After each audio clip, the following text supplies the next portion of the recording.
Illegal entry, bridge circuit room without proper gold security clearance. On this episode of Old Joe's Reminiscence, the Starlost trio meets a brilliant engineer who could help set the Ark back on course, but he has some nefarious plans. Percy Rodrigues guest stars.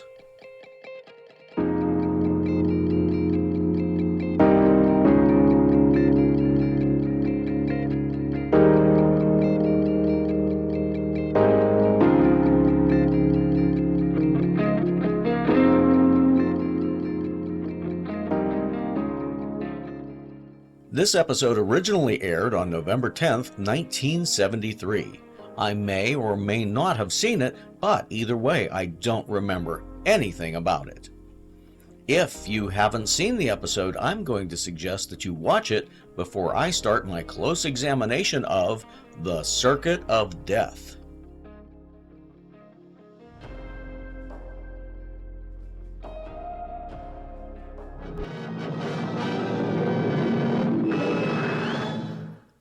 The episode opens with a man and a woman perusing the bridge of the Ark, and that man looks familiar to me. He's special guest star Percy Rodrigues. Percy Rodrigues was of African and Portuguese descent, born in Montreal on June 13, 1918. Being the oldest of 4 children, it was up to Percy to provide for the family after the departure of his father. He began as a professional boxer, but turned to acting as an alternative career. Acting roles were hard to come by, so he spent 10 years as a machinist for Pratt & Whitney. Doing stage and television appearances in Canada led to Broadway. He made Hollywood his home when he started appearing on such popular programs as Peyton Place, Mission Impossible, Medical Center, and 15 episodes of The Silent Force. He played Commodore Stone on Star Trek at a time when it was unusual to see a person of color in a position of authority. Gene Roddenberry hired him again to play the prefect in his television pilot Genesis 2. His distinctive voice made him a shoo-in for voice-over work in addition to acting. He narrated nearly 100 movie trailers during his career, including the Jaws movies. Percy Rodrigues died on September 6, 2007 at the age of 89. Of course, Star Trek. He was the one who wanted Captain Kirk to step down rather than to tarnish his reputation with a court-martial when Kirk was accused of jettisoning the pod with Ben Finney inside. He was also the Primus on Gene Roddenberry's pilot film Genesis 2, a made-for-TV movie that I've considered reviewing in the future.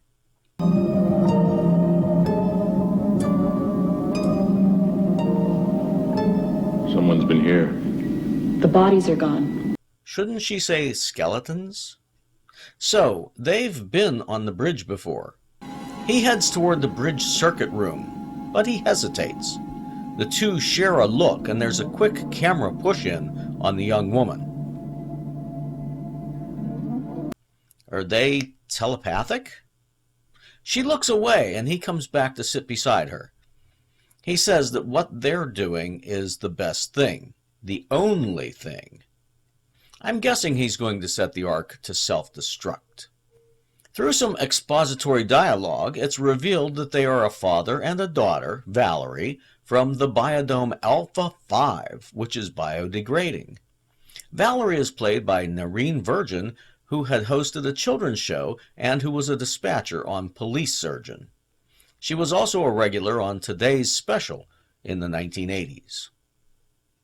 We cut to Devon and company, who are still wearing those spacesuits following their encounter with the alien Oro.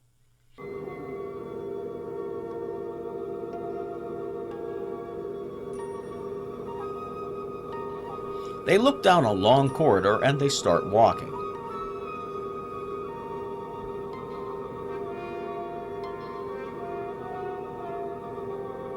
Whatever happened to those bouncy pads they used in the first episode? There's an alarm, and William Osler announces, Illegal entry, bridge circuit room without proper gold security clearance. That man and his daughter are entering the bridge circuit room. So, After the computer spends a full 20 seconds explaining that someone has accessed the bridge circuit room without proper clearance, and that the Ark's self-destruct sequence is in danger, Devon's response floored me. Somebody's on the bridge. Do you think? They discuss what that means, and then they all dash off. Gold security personnel report immediately to bridge. Effect instant arrest of all unauthorized personnel. We cut to Percy Rodrigues inside that circuit room. He bypasses the failsafe mechanism. This is announced everywhere, but he's not worried. Who's going to hear it? Dun, dun, dun! Our three heroes are suddenly on the bridge and ready for action. Rodrigues and Valerie finish working on the bypass circuit, and he accesses the self-destruct switch.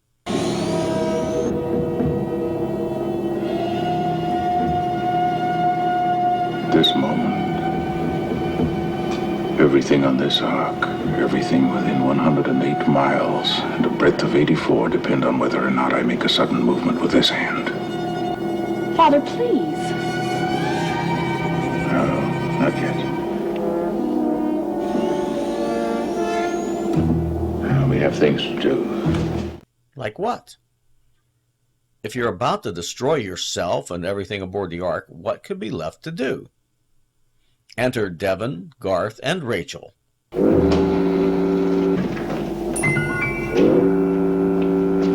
are you? What are you doing here? This room is restricted. I could ask you the same questions. When Devon said they were from Cypress Corners, I had to laugh out loud at the man's response. Oh, that place.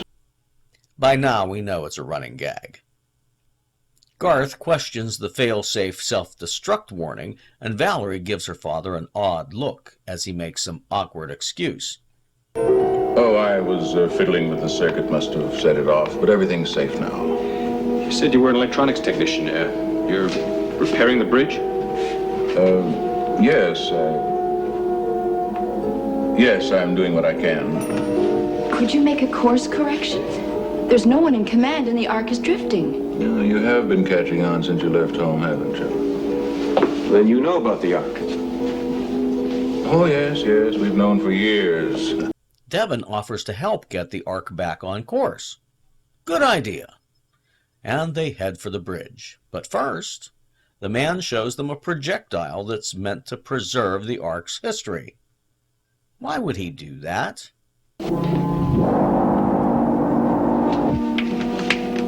What's that? It looks like a spaceship. I'm wondering, were those two going to try to escape on that projectile? Just loading all this history of the world, memoirs of Earth, languages, literature, theology, etc. Should have been stored away for safety years ago. My daughter Valerie would help, but she's a bit of an invalid. Would appreciate your help. You can help too, young lady. Our three friends start loading containers onto the projectile while Valerie argues with her father. Maybe what she said is right, I don't know. I can't judge anymore. But even if what she said made sense in the abstract, I can't accept it when it means the lives of real people. You're thinking of your friend Court, an Alpha Phi security man. He only did what he was told. He shares the blame of all those fools who think the world can survive without the free research of scientists. He only bothered with you because they set him to spy on me. Their three guests discover some emergency rations in those cartons.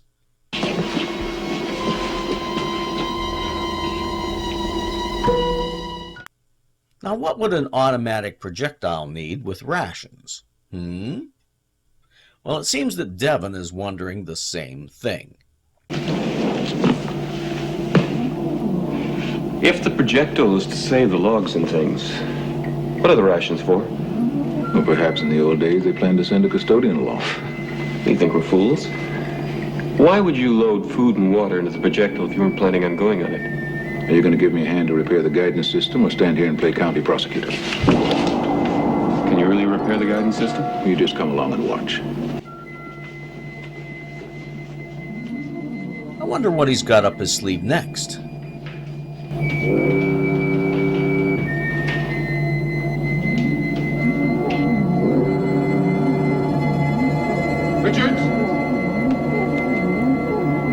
Richards!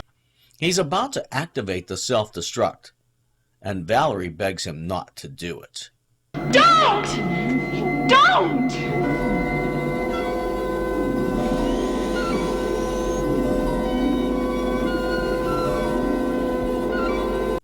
Devin is trying to open the door with his key, and he's having no luck at all.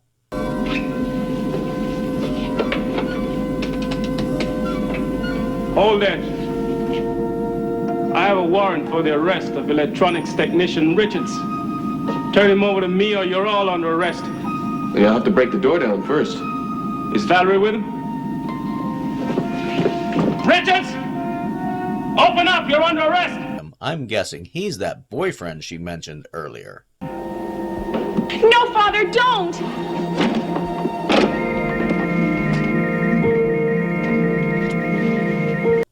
Then he carries her unconscious body to their escape pod. He sets it to launch before addressing Court, the man with the warrant. Court? Can you hear me? Are you there, Court? Court is played by Calvin Butler, who also appeared on a few episodes of Police Surgeon and some other productions. The projectile is set to launch. We're already into automatic countdown. As for the Ark, by the time we're cleared of it, automatic firing of hidden atomic charges in all the biospheres will blow it to dust. Escape rocket countdown set for space launch. Arc self-destruct charges activated for firing. It's funny how the computer waited until Richards had time to give us that exposition before it started announcing that the self-destruct was activated. You'd think it would have said something immediately upon throwing that switch.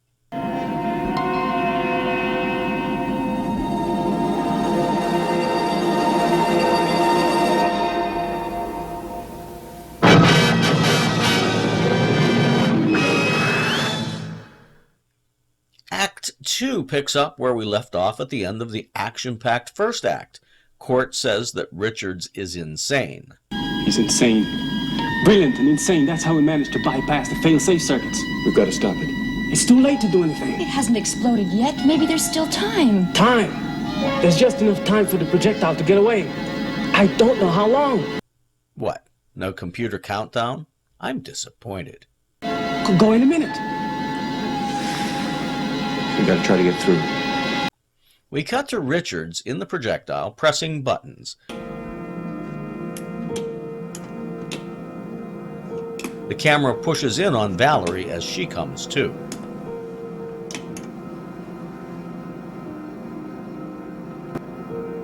Where are we? In the projectile, Valerie. We're ready to launch.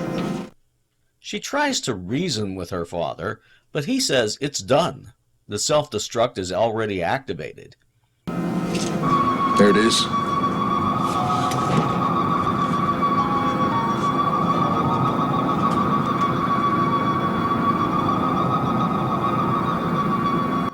They show an exterior of the Ark, I guess trying to make us believe that we'll see that projectile launch, or maybe that the Ark might blow up. But we all know that can't happen. Richards takes a seat and waits in anticipation until William Osler announces, Launch sequence aborted. Launch sequence aborted. Escape craft launch system ignition failure. Launch aborted. Oops. Now what are they going to do? Is there time to abort the self-destruct? Or is he just crazy enough to kill himself and his daughter along with the rest of the Ark? What and where did he think he was going to escape to anyway? If anything, he should have brought Court along so that he and Valerie could perpetuate the species. We're not launching, Father. We're staying aboard the Ark after all. We're not going, Father. We're not going. Valerie, listen to me. Now, you must understand. I've already activated the Ark self-destruct, and because I bypassed the fail-safe circuit, it's going to go whether we take off or not. I don't know how much time we have. I never cared as long as we got away ourselves. But you can stop it, Father. You've got to.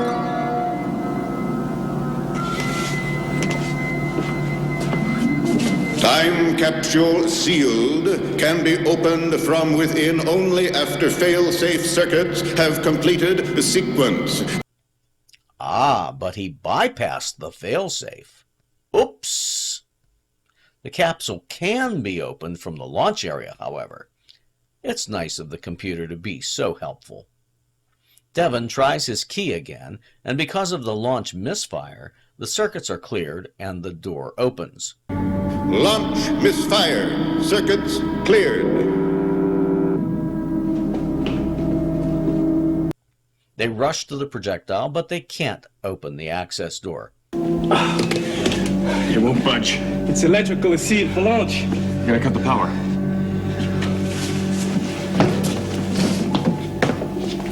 Wait! Valerie's in there. We cut the power, then we can't get the port open. The life support systems are off. She'll die. Get us out of here! Hurry! Now, I'm not sure what's being done or how they knew to do it, but I guess they open a panel and press some buttons, and voila! The computer clears the lockdown, and they're able to open the hatch.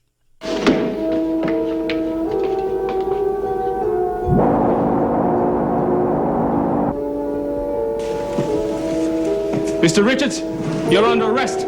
That kind of mind, I'm surprised you even made it into the security force. Now, I doubt if we can get off the bridge before it blows. Arrested indeed. Can he deactivate the self-destruct? There it is.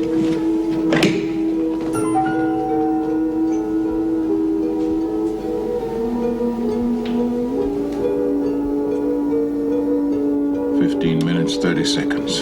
Is there enough time? 15 minutes, you must be an optimist. Father, we can try. I guess that long countdown was to give them enough time for that projectile to get away.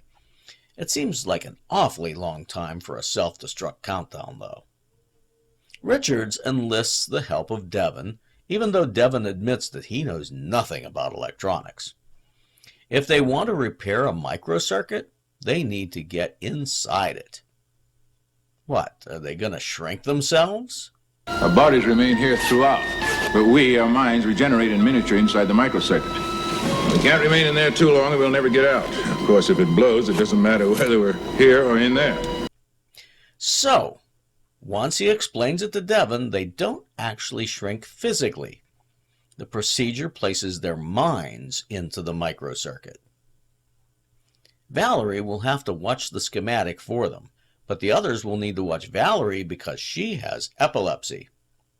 If anything happens, one of them will have to take over. This sounds like a setup for disaster. But I don't know anything about all of this. Learn, child, fast.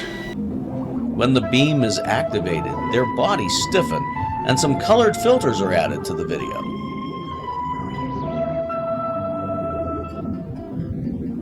After a long series of special effects video, the two men appear on a giant circuit board set. The simple 14-pin ICs look fairly accurate. We still use those today, in conjunction with circuits that are a bit more advanced, though. Modern microprocessors can have up to 4,200 pins. They're inside. Let's get ready, Rachel. Watch the time. Where are they? There.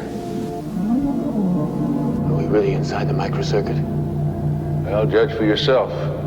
The space we're in, you can call it a room if you like, is a fraction of an inch long. I don't believe it. You don't. Now, you just take a look up there. Devon accidentally shorts out a circuit. Oh yeah, better be careful not to step on two circuits at once, he's told. Time to self-destruct. 13 minutes, 12 seconds.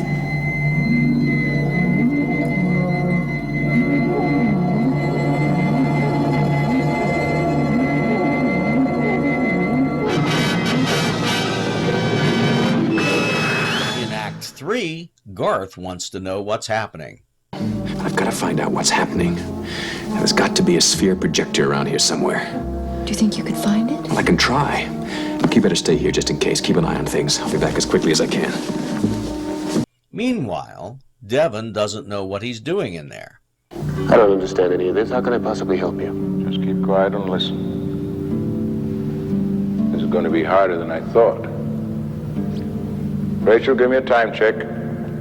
They have just under 10 minutes left, and they're just chit-chatting, discussing how they can be in two places at once. Garth finds a sphere projector, and he sits down. Can I be of assistance? Can I help you? Yeah. I want to know how people can be with us in a room and at the same time be inside a miniature circuit. The computer host explains what telekinesis is, and he adds that the process can be dangerous. Process involves danger. Repeat, process involves danger. For further information, consult neurologists at Central Medical Facility. Back in the circuit, Devon reaches to touch one of the metal conductors of an IC. Why? I don't know, because there's no reason for him to do this other than for Richards to reprimand him for doing it. They locate the IC that Valerie directed them to. Meanwhile, Garth asks if it's possible to stop the Ark from self-destructing. The possibility for restoration of failsafe exists, depending upon the facility of the electronic engineer, availability, correct circuit schematics, and sufficient time. Calculation of probability in any one instance, all things being equal, one chance in 53. Are you saying they can't do it? Repeat, probability, one chance in 53. Further elaboration, mathematical probability. Garth requests information about Alpha 5, and we're given a breakdown of that dome's political situation. Back in the circuit, Devon and Richards install some jumper wires. In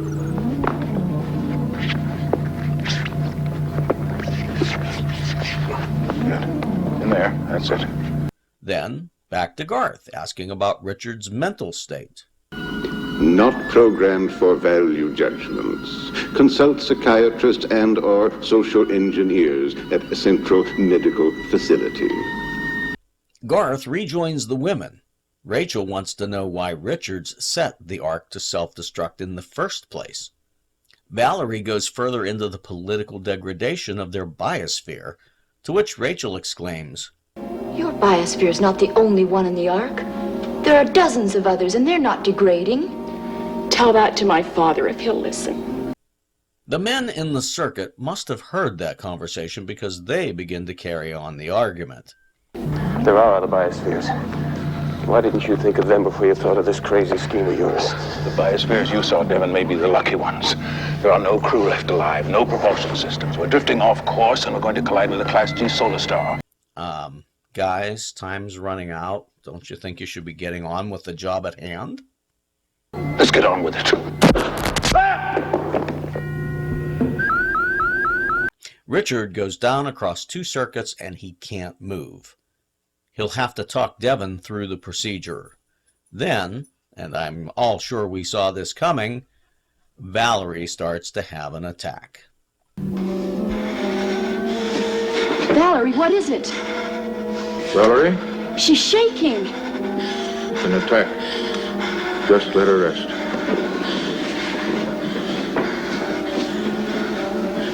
It's up to Rachel now. They're doomed. Richards has her read the supply voltage. It's too low. He must be draining the power being across those two circuits. He has Rachel tell the computer to increase the voltage. Voltage increased to within 1% of 12 volts. Power supply operating at overload level. Overload must not be maintained for more than 6 minutes. With only 5 minutes left, will it matter?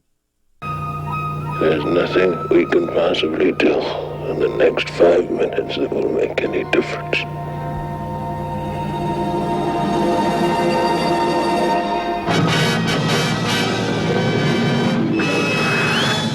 In Act 4, Richards has given up. Valerie comes to and asks if her father is all right.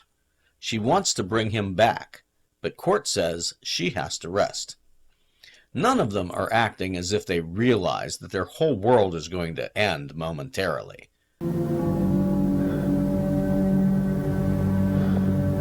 Rachel, give me a time check.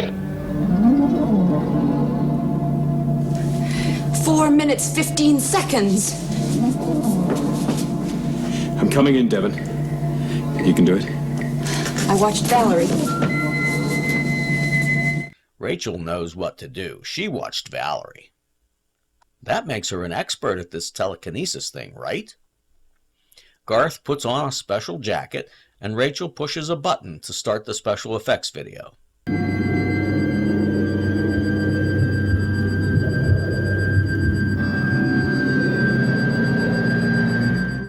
Garth comes to on top of that IC. Devon shows him the way to Richards, who tells them what they need to do. They're about to do it, but wait. He needs to check the time first. Right. Oh, wait. Rachel. Yes? Give me a time check. 3 minutes, 48 seconds. Now that makes no sense at all. They could have been doing what they needed to while he checked the time. Why did he have them wait?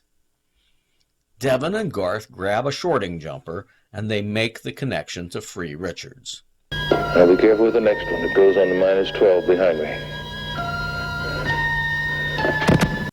Once he recovers, he wants Rachel to get Devon and Garth out. He needs to make one more connection, and he needs to get out fast. And he wants the others out beforehand. Rachel, get them back. But I don't know how. I haven't seen it done. I can do it, Father. Valerie? Are you all right? Yes.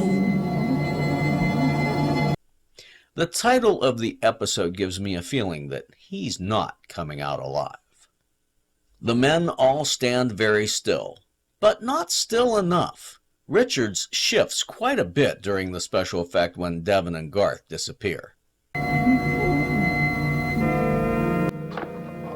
He goes about the job of getting a jumper and carrying it. I don't know if he's supposed to be weak from his shock or if the jumper is supposed to be heavy, but he looks awkward either way. He tells Rachel to give certain instructions and codes to the computer to permanently disable the self-destruct system.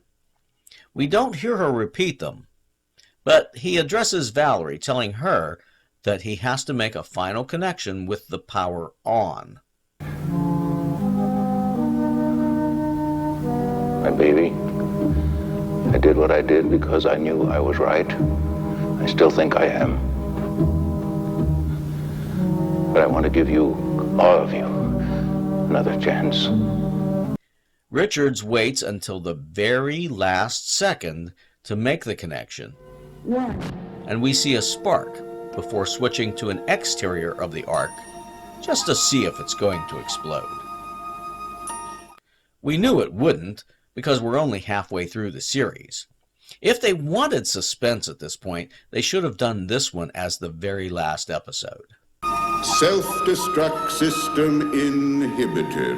Repeat, self-destruct inhibited.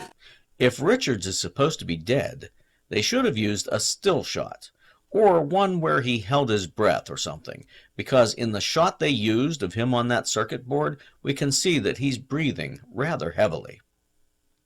Valerie and Court head back to Alpha 5, while Devon and Garth lament the fact that they didn't meet Richards earlier. He might have been able to help them get the ark back on course.